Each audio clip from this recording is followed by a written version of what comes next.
Hello दोस्तों, इस problem में हम लोग देखेंगे कि यहाँ पर हमें एक टोटल फ्लक्स निकालना है और फिर हमें निकालना है कि इस पूरे के पूरे क्यूब में एक कितना चार्ज इनक्लोज्ड है। तो इस तरह की जो प्रॉब्लम है ये एक बहुत कॉमन प्रॉब्लम है जो कि जेईई में भी आता है और कॉम्पिटिटिव एग्जाम में भी आता है और ये सीबीएसई बोर्ड एग्जाम में भी ये आता है।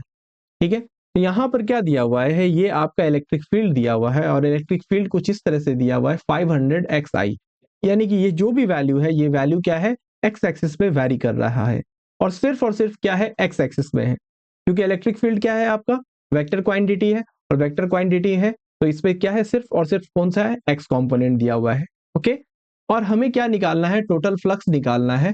फ्लक्स भी निकालना है हमें कौन से सरफेस से, इस पूरे के पूरे क्यूब से। तो यहाँ पर हम लोग देखेंगे कि हमें फ्लक्स का फॉर्मूला हमको पता है। फ्लक्स का फॉर्मूला क्या होता है, फ्लक्स इक्वल टू होता है आपका, फ्लक्स इक्वल टू होगा ई डॉट ए होता है, dot product of electric field and area vector. Okay, तो हमें क्या करना है, हमें फ्लक्स निकालना है कौन से सरफेस से, इस पूरे के पूरे 6 सरफेस से निकालना है। ओके, तो यहाँ पर हम देखेंगे कि ये सरफेस अगर हम मान लेते हैं 1 सरफेस है और ये सरफेस 2 सरफेस है। ओके, इन्हीं 2 सरफेस से फ्लक्स जाएगा, बाकी जो चारों के चारों सरफेस है, इलेक्ट्रिक फील्ड चूंकि क्या है, एक्स एक्सिस पे है, एक्स एक्सिस पे है, ये सभी के सभी क्या है, एक्स एक्सिस पे। इलेक्ट्रिक फील्ड क्या है आपका, एक्स एक्सिस पे है, एक्स एक्सिस पे है।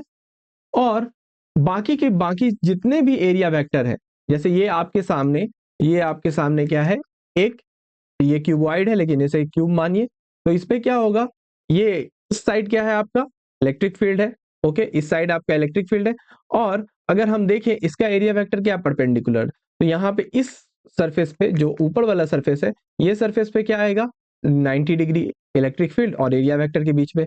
यहाँ पे भी क्या आएगा, 90 डिग्री, नीचे भी क्या आएगा, 90 डिग्री, यहाँ भी आएगा 90 डिग्री।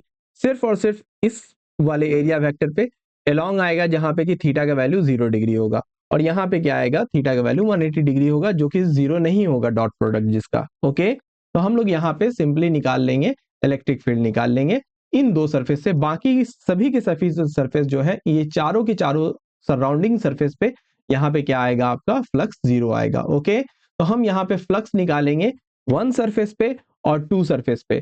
तो फ्लक्स अगर हमको निकालना है, तो फ्लक्स निकालना है अगर हमको φ1 निकालना है, φ1 अगर हमको निकालना है तो क्या करेंगे हम लोग, E1 डॉट क्या करेंगे, A1।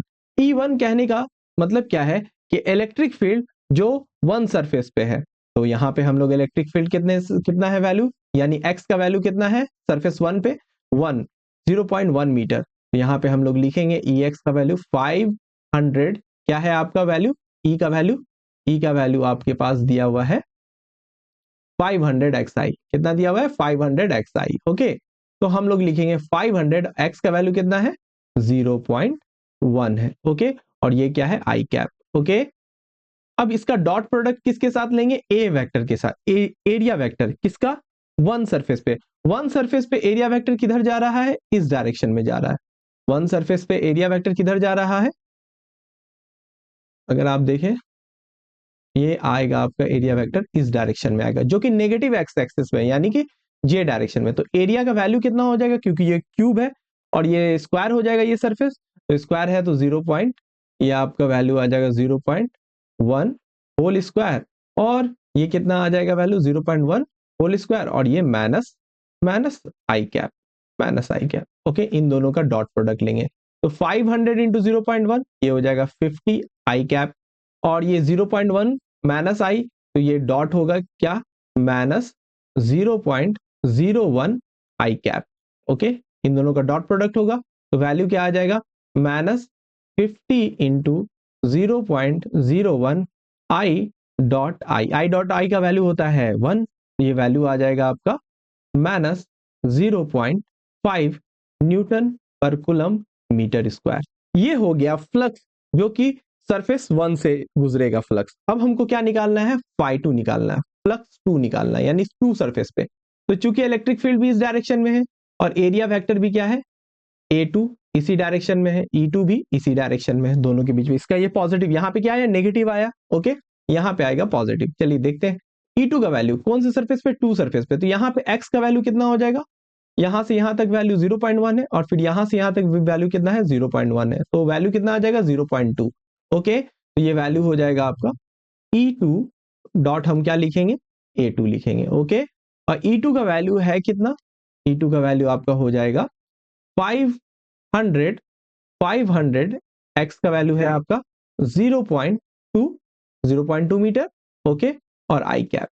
ओके, और ये हो जाएगा A2 कितना है आपका, A2 हो जाएगा यहाँ पर वही 0.1 का होल स्क्वायर और आई कैप।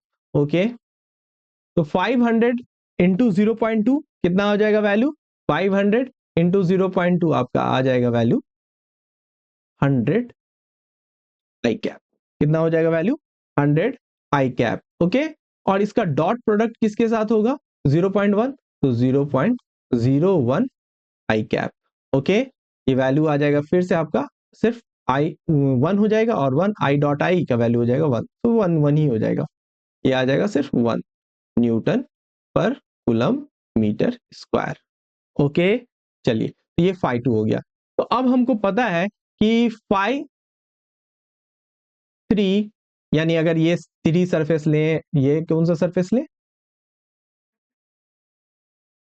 ये आपका अगर हम लोग ले लेते हैं 3 सरफेस, 4 सरफेस, पीछे वाला बैक सरफेस 5 और नीचे वाला 6, तो phi 3, phi 4 और phi आपका phi 3, phi 4, phi 5 और phi 6 सभी का वैल्यू क्या आएगा आपका 0 आएगा। कितना आएगा 0 आएगा वैल्यू। ओके, तो इसका क्या मतलब है कि नेट फ्लक्स phi नेट का वैल्यू कितना हो जाएगा, phi 1 plus phi 2 plus phi 3 plus phi 4 सभी को जोड़ देंगे 5 प्लस 5 5 और phi 6। ओके, जिनमें ये सभी के सभी वैल्यू क्या है आपका, है ना, ये phi 3 phi 4 phi 5 ये सभी के सभी वैल्यू क्या है आपके 0 है, ये सभी के सभी वैल्यू 0, ये सभी के सभी वैल्यू 0, ये सभी के सभी वैल्यू जीरोस है। और इसका वैल्यू कितना है phi 1 का वैल्यू है आपका, phi 1 का वैल्यू है -0.5 और इसका वैल्यू है 1 और ये यूनिट आ गया न्यूटन पर कूलम मीटर स्क्वायर। ओके, तो ये वैल्यू आ गया आपका 0.5 न्यूटन पर कूलम मीटर स्क्वायर। यही हो गया नेट फ्लक्स, जो कि पहला पूछ रहा है आपसे the flux passing through cube. तो क्यूब से कितना फ्लक्स पास कर रहा है, ये इतना वैल्यू पास कर रहा है। ओके, अब इसके बाद हम लोग कैलकुलेट करेंगे, है ना, चार्ज कितना इनक्लोज है। तो हम लोगों को पता है जैसा कि गॉस लॉ ने हमको बताया, अकॉर्डिंग टू गॉस लॉ, है ना, अकॉर्डिंग टू क्या है गॉस लॉ, क्या है नेट फ्लक्स इक्वल टू क्या होता है Q enclosed divided by epsilon not. तो हमको क्या बताना है, इनक्लोज चार्ज। ओके, तो क्यू इनक्लोज्ड इक्वल टू हो जाएगा फाई नेट इनटू क्या हो जाएगा एप्सिलॉन नॉट। ओके,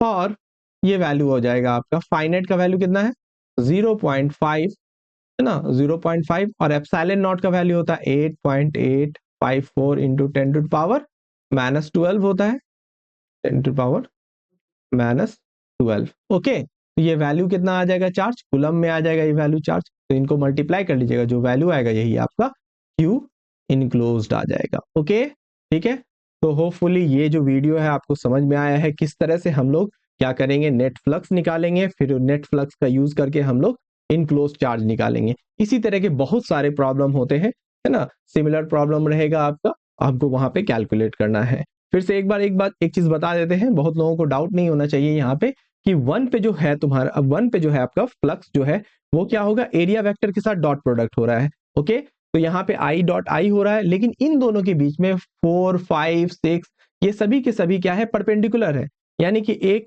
आपका एरिया इलेक्ट्रिक फील्ड अगर इस डायरेक्शन में जा रहा है, इस डायरेक्शन में जा रहा है आपका इलेक्ट्रिक फील्ड, तो एक एरिया वेक्टर इधर है, फिर इधर है, फिर नीचे है, फिर इस डायरेक्शन में, तो दोनों क्या है आपका परपेंडिकुलर है, तो वहां पे अगर डॉट प्रोडक्ट आप करेंगे तो वैल्यू क्या आएगा 0 आएगा। ओके, तो ये वीडियो आपको होपफुली समझ में आया होगा।